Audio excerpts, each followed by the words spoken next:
Hello, my name is Kallista and welcome back to Dragon Age Origins. In the last episode, we faced down Father Colgrim. He did offer us a deal, but, you know, the rest of our companions thought that defiling the urn wouldn't be such a good idea, and, you know, Artin trusts her companions more than she trusts some dude in a cave.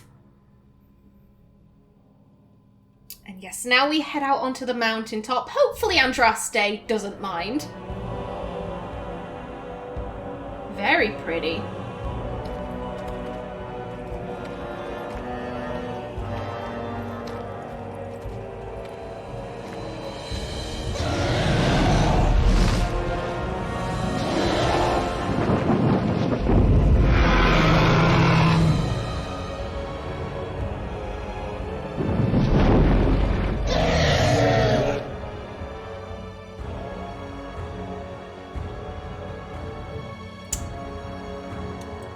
Hello, big girl.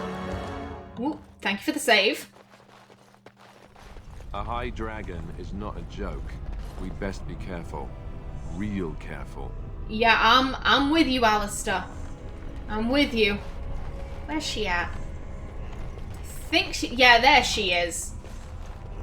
Luckily, it seems like she just wants to take a nap. And, you know, I'm fine letting her sleep. For now, at least. And, ooh, another sword. Our inventory is so full. Oh, God. We only have 5 spaces left. I don't recall there being a lot of loot in the next area. You all right, love? I've got to say, she's not quite as attractive as a dragon as she is as a statue. I want to know what this is, because we've seen this, and if I remember right, we always see this in like Tevinter ruins, in like really old ruins. So I do want to know what that is. I don't think we've ever found out in the series. Now we enter the Gauntlet. I've been waiting for this. You alright, game? There we go. Hello. Do you feel that? This place is practically infused with magic. Well, I mean, Artin can't feel that because she's a dwarf, but I imagine, you know, Alistair and Liliana can probably, what is it that Solus says during... it's during his romance. He takes you to a waterfall so that he can dump you. And he says, do you feel it? The fade is so thin here, you can feel it tingling on your skin. I imagine that's probably what Qwinn means. So I'd like to imagine Alistair and Liliana can probably feel that, but Artin, nope. And Avars. Don't worry, Guardian, I'll get to you in a minute. Ooh. Hello, sir. I bid you welcome, Pilgrim. I'm here for the Urn of Sacred Ashes. Who are you? You must be the Guardian. Stand aside. I've killed Colgrim, and I will kill you too. Yeah, Colgrim did mention that the ashes are guarded by an immortal guardian. You must be the Guardian. Yes, I am the Guardian of the Ashes. I have waited years for this. For me? Why have you been here for so long? For someone to take the ashes? I don't think Artin is so big-headed for her to be like, oh, you've been waiting for me. Also, you know, she's a dwarf who doesn't believe in Andraste. That Andraste was holy, and she certainly doesn't believe in the Maker. So it would be kind of a weird thing for, like, I will wait years for an atheist to arrive. That really doesn't make sense. For someone to take the ashes? No one can take the ashes. They belong here. It has been my duty, my life, to protect the urn and prepare the way for the faithful who come to revere Andraste. For years beyond counting have I been here, and shall I remain until my task is done and the Imperium has crumbled into the sea. Will your task ever be done? The Imperium is no longer as powerful as it once was. Wow, that sounds terribly dull. Yeah, the Dwarves of Orzammar are quite good allies with the Imperium, and yeah, they no longer have the foothold that they once did. So much of Tevinter's territory has been, you know, they've had to give it back to the natives, or the Qunari have come in and taken it. The Imperium is no longer as powerful as it once was. Ah, is it not? Then perhaps this is the beginning of the end. Let's not waste time. How do I get to the urn? Who are the men who have taken over the rest of the temple? Colgrim and his followers do not regard you very highly. The dragon's not really Andraste, is she? What can you tell me about the Urn of Sacred Ashes? I will be back in a little while. Who are the men who have taken over the rest of the temple? When my brethren and I carried Andraste from Tevinter to this sanctuary, we vowed to forever revere her memory and guard her. I have watched generations of my brethren take up the mantle of their fathers. For centuries they did this, unwavering, joyful in their appointed task. But now they have lost their way. They have forgotten Andraste and their promise. I would like to see the urn. And what about you? Who are you? In a sense, they haven't forgotten her, so the dragon is not Andraste then. What can you tell me about the Urn of Sacred Ashes? I will be back in a little while. And what about you? Who are you? I am all that remains of the first disciples. I swore I would protect the urn as long as I lived. And I have lived a very long time. I would like to see the urn. Cunning, the first disciples? Did you know Andraste? How is it possible that you have lived so long? What can you tell me about the Urn of Sacred Ashes? I will be back in a little while. The first disciples? Did you know Andraste? Did anyone really know her, save the Maker? She would sometimes spend weeks alone in meditation, often without food or water.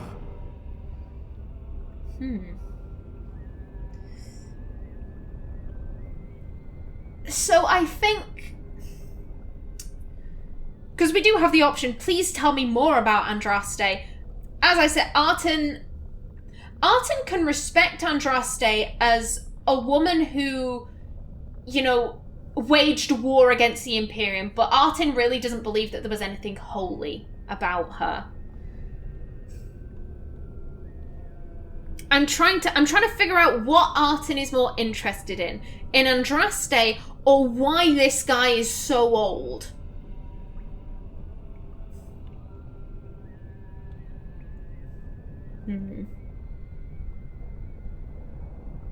Also, I want to point out that she would sometimes spend weeks alone in meditation, often without food or water. My brain jumps to Uthenera. The kind of the oh god, brain, explain, please, thank you. The long sleep that the elves would go into.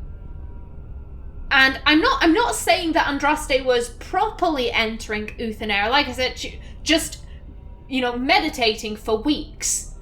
I think she was kind of doing like a half Uthenera. Yeah, as I said, I'm convinced that the Maker is Elganon. I'm convinced that the meditating was her going into the Fade and just chilling with Elganon and being like, give me more powers, please. Let's free some people.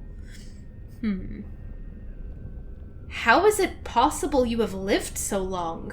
I made a vow to Andraste and to the Maker.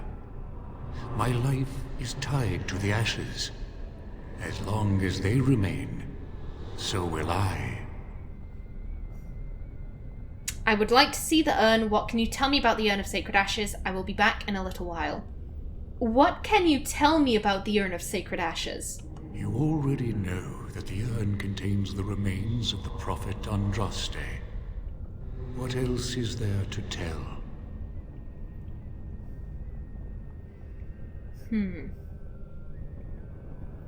I can't remember if... What do you know about these disciples of Andraste? I can't remember if that just goes back to the... My brothers and I carried Andraste, and then for years I saw them take up the mantle of their father, and then they forgot her. Presumably, they just got really bored with this. There's no sign of any divinity, none of that. And then suddenly a high dragon appears and makes its home in the mountains, and they just kind of think to themselves, oh, it's a sign, and they start worshipping the high dragon instead. Yeah, I'm pretty sure that number 2 just loops that line. Artin doesn't believe that the dragon is Andraste.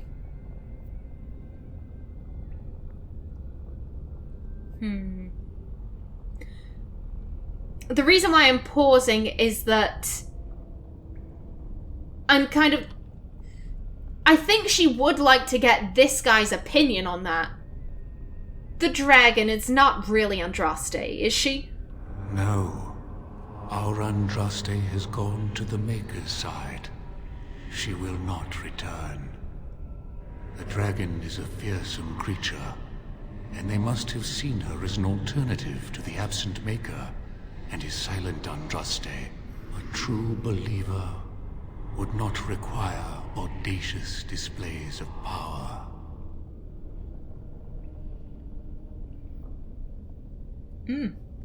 How did that belief spread to the rest of the disciples?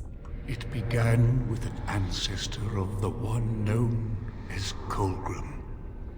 He saw himself as a new prophet, preaching the rebirth. Some disagreed with him. I heard their cries of pain and loss, which were quickly silenced. Oof.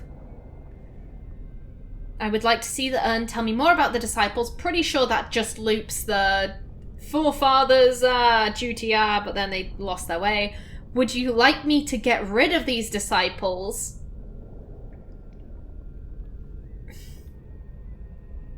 As I've said this before, Artin really isn't too emotionally involved with this situation. If this guy asked her to get rid of the disciples, she might, but I don't think she's gonna offer that. I will be back in a little while. No, let's just ask. I would like to see the urn. You have come to honor Andraste, and you shall, if you prove yourself worthy. Artin is just like, yes, honoring Andraste, just like the shiftiest eyes, just like, So I have to fight you, but what if I am not worthy? I need the ashes to cure a noble man. That's right, he said that we couldn't take the ashes. But we need them. I need the ashes to cure a noble man. Still, you must prove yourself worthy. It is not my place to decide your worthiness. The Gauntlet does that. If you are found worthy, you will see the urn and be allowed to take a small pinch of the ashes for yourself. If not... Alright, let's get this over with then. What is the Gauntlet? This sounds unpleasant. Can it be avoided? I demand that you take me to the urn. What is the Gauntlet? The Gauntlet tells the true pilgrims from the false. You will undergo 4 tests of faith, and we shall see how your soul fares. Artin's just like, I'm so screwed. This is awful. Alright, let's get this over with then. Can you tell me anything else about the Gauntlet?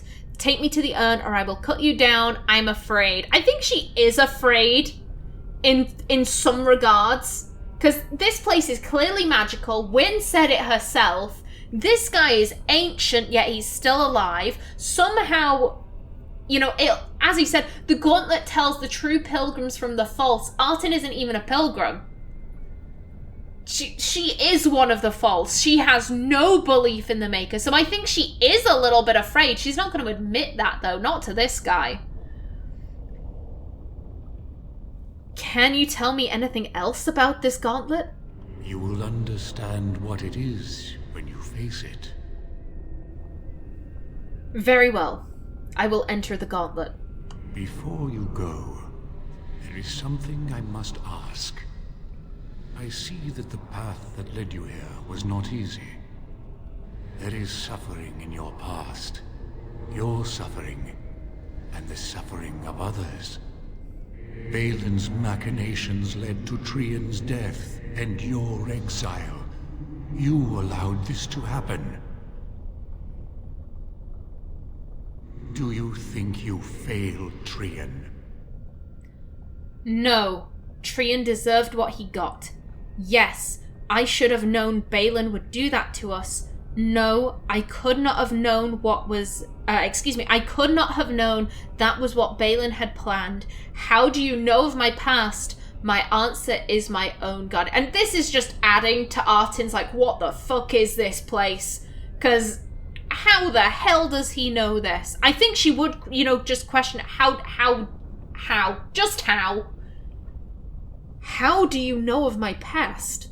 Your path is laid out before me and plain to see. In the lines of your face and the scars on your heart. Do you believe you failed Trian? And then we have the same answers as before. I think Artin dearly wants to say number 4. Artin is quite a private person. She doesn't like the fact that this guy is prying into her business. But at the same time, I think she's kind of like, is this part of the Gauntlet? Is this part of the test? In which case, again, I need to answer honestly to get to the urn. To stop the blight. Not number 1. As much as she and Trian butted heads, she did love her brother.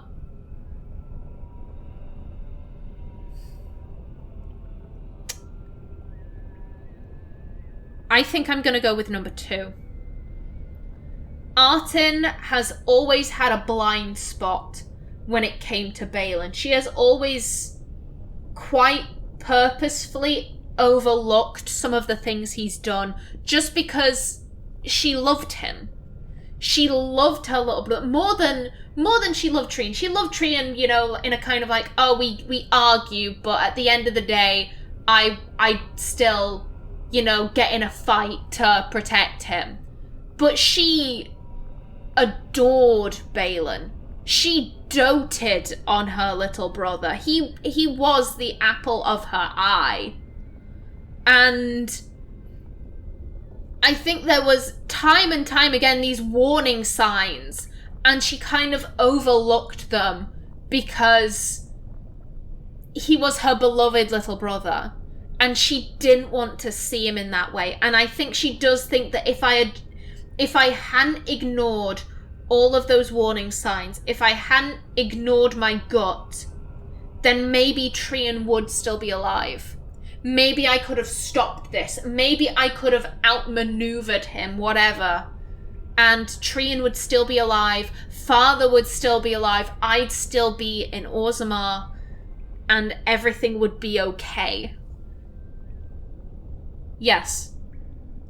I should have known Balin would do that to us. Thank you. That is all I wish to know. You are too hard on yourself. No one's perfect. Accept your failings, but do not let them govern your life. You could not have known what would happen. You did what you thought was best. And what of those that follow you? Alistair, Knight, and Warden. You wonder if things would have been different if you were with Duncan on the battlefield. You could have shielded him from the killing blow. You wonder, don't you, if you should have died and not him? Yes. If Duncan had been saved and not me, everything would be better. If I just had the chance, maybe I... Ask your question, Guardian. I am ready. You are ever the advisor, ready with a word of wisdom. Do you wonder if you spout only platitudes, burned into your mind in the distant past? Perhaps you are only a tool, used to spread the word of the Circle and the Chantry. Does doubt ever chip away at your truths? You frame the statement in the form of a question, yet you already know our answers. There is no sense in hiding, is there? Yes, I do doubt at times. Only the fool is completely certain of himself. And you? Why do you say the Maker speaks to you, when all know that the Maker has left? He spoke only to Andraste. Do you believe yourself her equal? I never said that. In Orlais you were someone. In Lothering, you feared you would lose yourself, become a drab sister, and disappear. When your brothers and sisters of the cloister criticized you for what you professed, you were hurt, but you also reveled in it. It made you special. You enjoyed the attention, even if it was negative. You're saying that I made it up for the attention? I did not. I know what I believe. The way is open. Good luck, and may you find what you seek. Oh, okay, I'm going into the conversation history. There we go. I want to see this one. The Guardian's comments to Liliana, because it made you special. You enjoyed the attention, even if it was negative. He sounds so angry right there, and this bit I do agree with.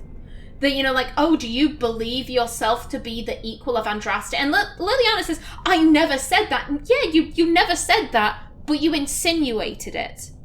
By saying that the Maker speaks to you when, in your religion, the only person the Maker ever spoke to was Andraste, you are insinuating I'm as good as Andraste. If not better. I am equal to Andraste.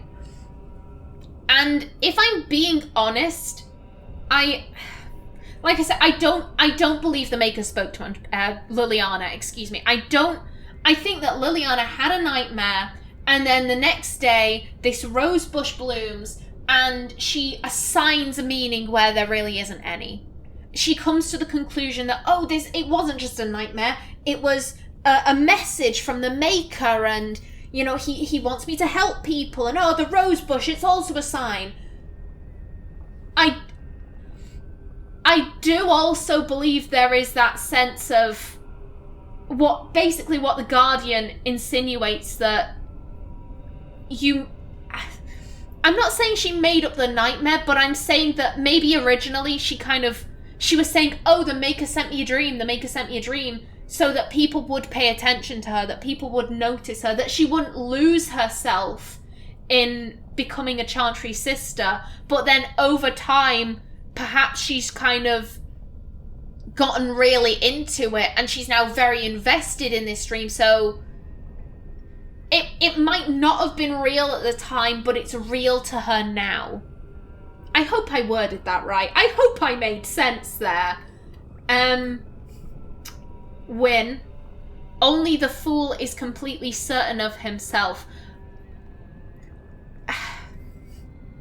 This annoys me, because everything Qwinn says is said in a tone of, I'm right and you're wrong, and if you disagree with me, then it's because you're stupid. You're young and you're naive and you're idealistic, and as soon as you've lived a full life, you'll realise that I was correct all along. So this, the idea that Qwinn is like, oh, only the fool is completely certain of himself, I'm kind of like, do you mean that?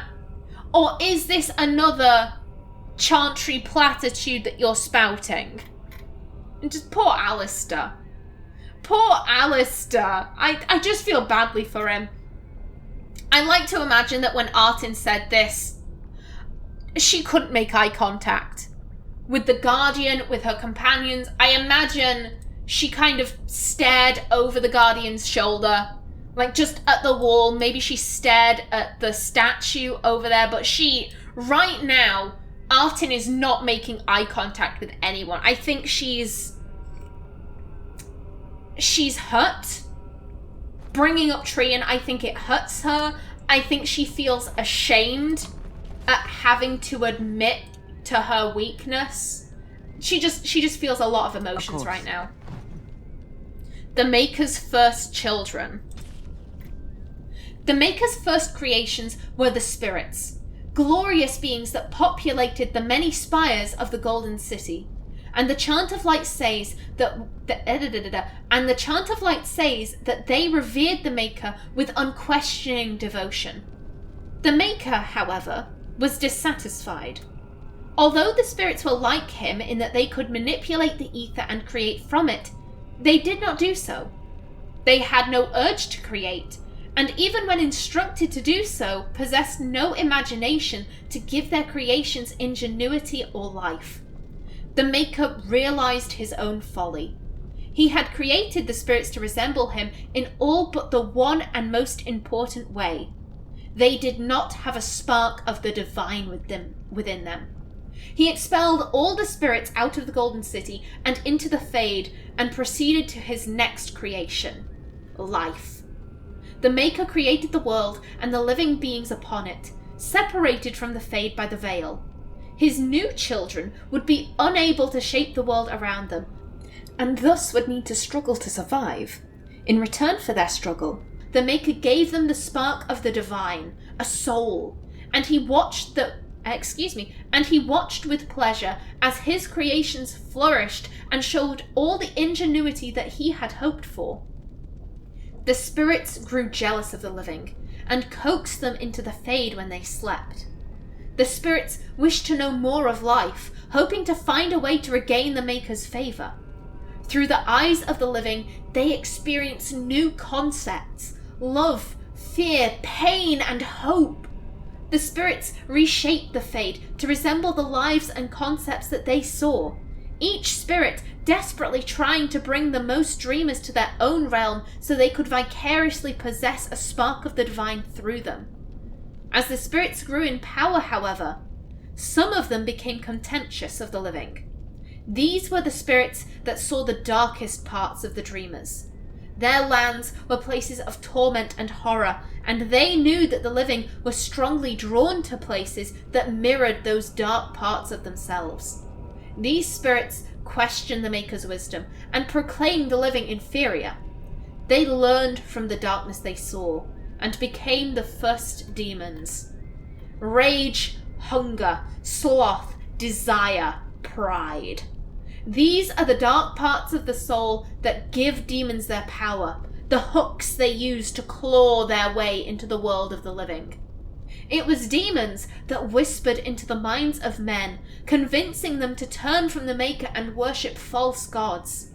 They seek to possess all life as their due, forging kingdoms of nightmare in the Fade, in the hopes of one day storming the walls of heaven itself. And the Maker despaired once again, for he had given the power of creation to his new children, and in return, they had created sin. From the Maker's First Children, by Beda, Senior Enchanter of Ostwick, 812 Blessed. And we have something under creatures. Dragon. Dragonlings. Newly hatched dragons are roughly the size of a deer and voraciously hungry. They live for a short time in their mother's lair before venturing out on their own. The slender, wingless creatures are born in vast numbers, as only a few ever make it to adulthood. drakes. Male dragons never develop into the winged monsters of myth. At most, their forelegs grow the vestigial spurs where wing membranes might have been. Once they have fully matured, males immediately seek out the lairs of adult females. When they find one, they move into her lair and spend the rest of their lives there, hunting for her and defending her young.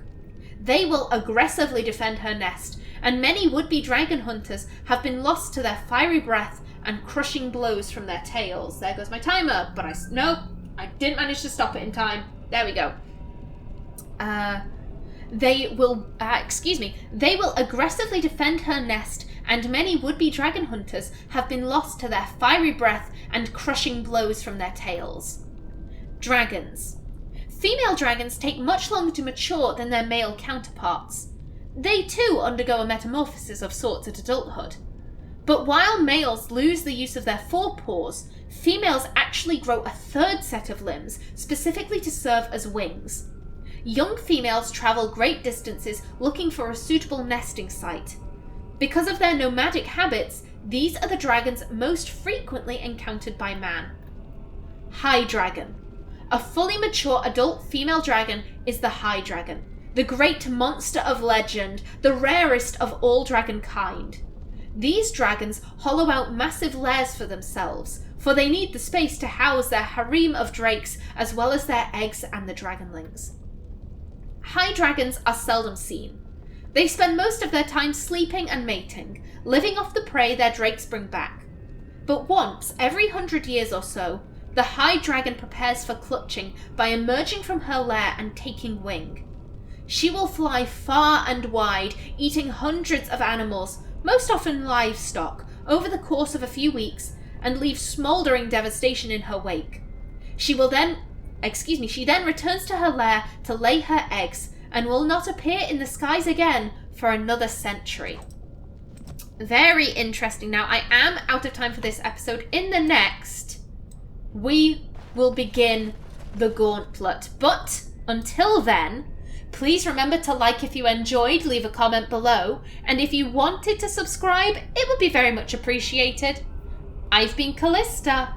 Thanks for watching, and see you in the next episode.